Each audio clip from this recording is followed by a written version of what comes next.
All right, well, welcome back to part 2 of setting the stage. We looked at the Far East and its closure, its isolationist sort of mentality and the choices it has made given its situation. And now I want to look a little bit more to the southeast of Asia. So let's open up and see what's up there. So remember when you're looking at things like maps and things like that, you're considering motives. You're considering those passions that Machiavelli talked about that are driving us, that are moving us to make certain choices.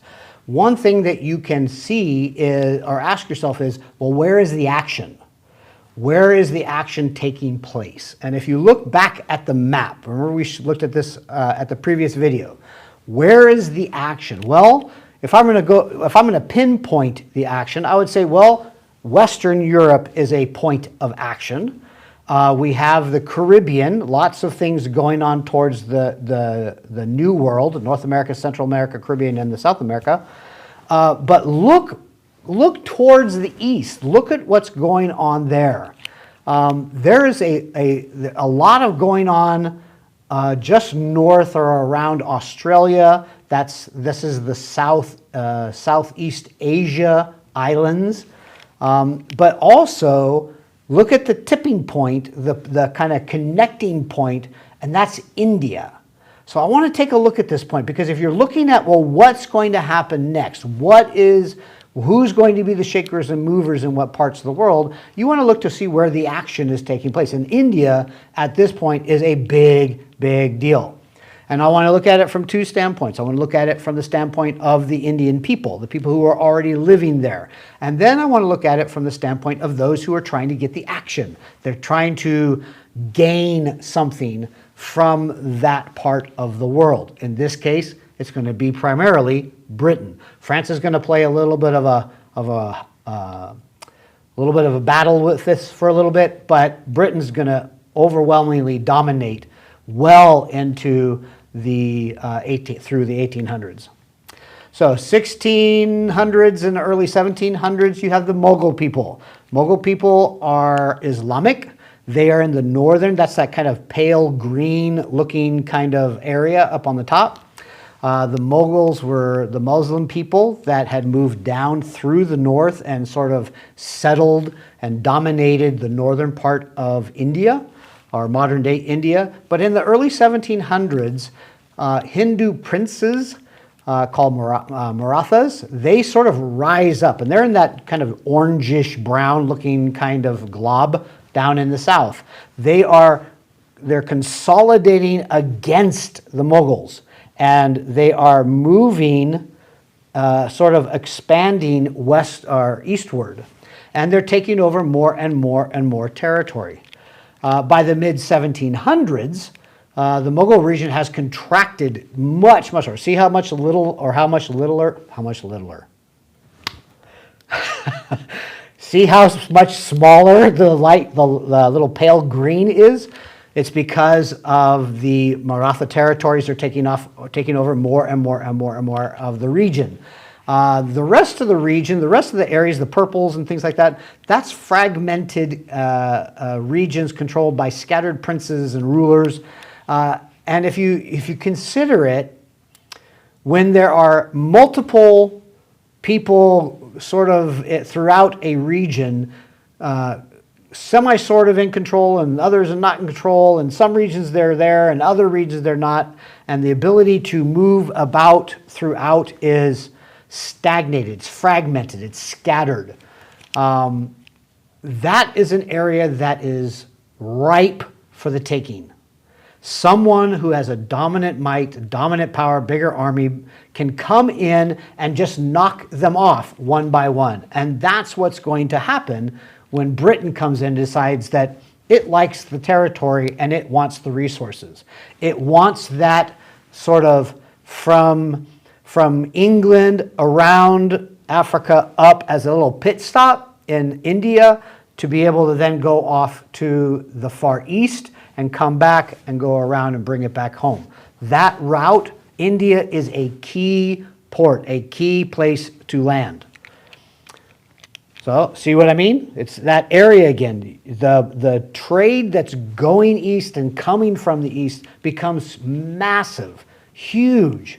In fact, it's going to literally change the economics of India from being sort of sovereign and self-sustaining to being more of a lackey, someone who has to live off of Britain and all of its handouts. Mid-1700s, the interior infrastructure, the trade routes, is very limited. The trade centers always are concentrated along the coasts. They're not interior. European countries have established some coastal trading points, but that's kind of where we land. Britain, their situation, they want it. They want the interior. They want access. They want to make roads and routes inside so they could really utilize and take advantage of this territory and its resources. The Maratha people, they want the Mughals out. They want their own control, but they're still fragmented. The other fragmented princes, they're kind of up for grabs. They kind of go with whoever's got the best deal. And then, of course, the Mughals who are on the top, northern region, they're still there, and they're trying to hang on to what they got. Everybody has a different situation here. But that's not all, because if you go a little bit farther, you go further southeast, you end up with the Southeast Islands. And this was a huge treasure trove, so to speak, for Western European countries and traders. The Dutch were very big here. British were big, Portugal was big, the Danish were big. And the reason for it is because back in those times, in the 17th and 18th century, the ships could only carry about 50 to 800 tons of cargo.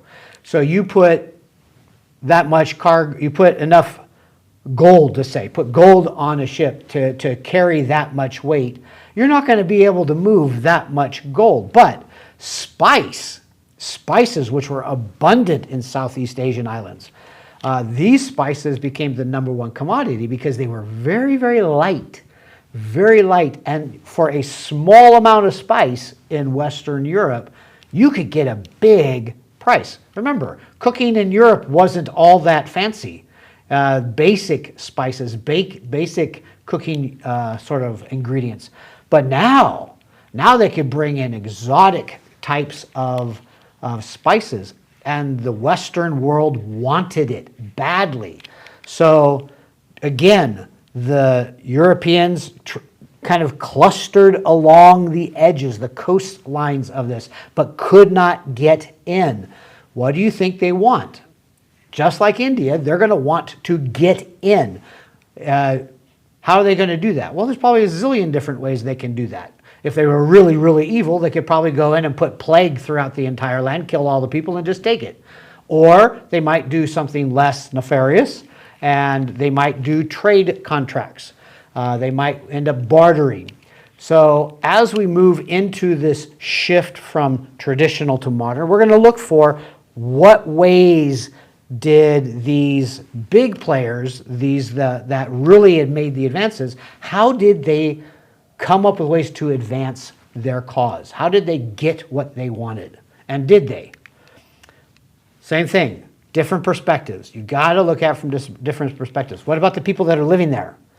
Were they going to just, kind of lay down and say, okay, go ahead, take me, I don't care? Or are they going to fight back? What kind of battles? What kind of resistance will there be? What risks is Britain and the other trading companies in the West, what are they going to be forced to give up? European perspective, though, a little bit different. This actually led to not only trade wars amongst the natives, but trade wars amongst themselves. England begins fighting even more so with France and the Dutch, and who's going to control these little coastal ports? Can Britain go over and take over all of India? Well, they'll find out that they can. European outposts were still scattered and only on the coast, so there was little penetration inside. How are they going to get in there? That's all part of the European perspective as we move into this. And it's going to drive It's going to drive, the seeking for solutions is going to drive the advancement. How about the situation for the Southeast Asian people? Well, these powers are ruled weakly. They're typically not united as one gigantic power, such as the consolidated powers that we talked about, Russia, the Mughal Empire, et cetera, et cetera. Trade is growing, particularly along coastal regions and some riverways. Local control is being taken away from the locals and handed to the European powers and interests. Regional economies are being turned inside out and upside down, as we said with India. And we'll go into more of that probably next week with the commercial revolution. But again, you have to pause. Ask yourself again, well, what are we going to do? Or who's going to do what? What is going to motivate people to do what? Same thing with like the Ottoman Empire. I don't want to minimize the Southwest Asian regions, the Safavid empires, the Ottoman empires. These are still very strong empires in the Middle East, but they are also vying for power. What can they get? Are they going to be squished by the Western countries? Western countries are going to get so big that these littler ones are going to just have to roll over and die because they can't keep up. What's going to happen? They're starting to face their own situations and problems and trying to figure out how are they going to survive and be strong. And that kind of gives us back to our final situation. It's always going to come back to this. Always situation, problems, and choices. And what comes out of that one. So coming up, we're going to look at one more spot, and then we're done for the week, and I'll let you contemplate about who's going to do what.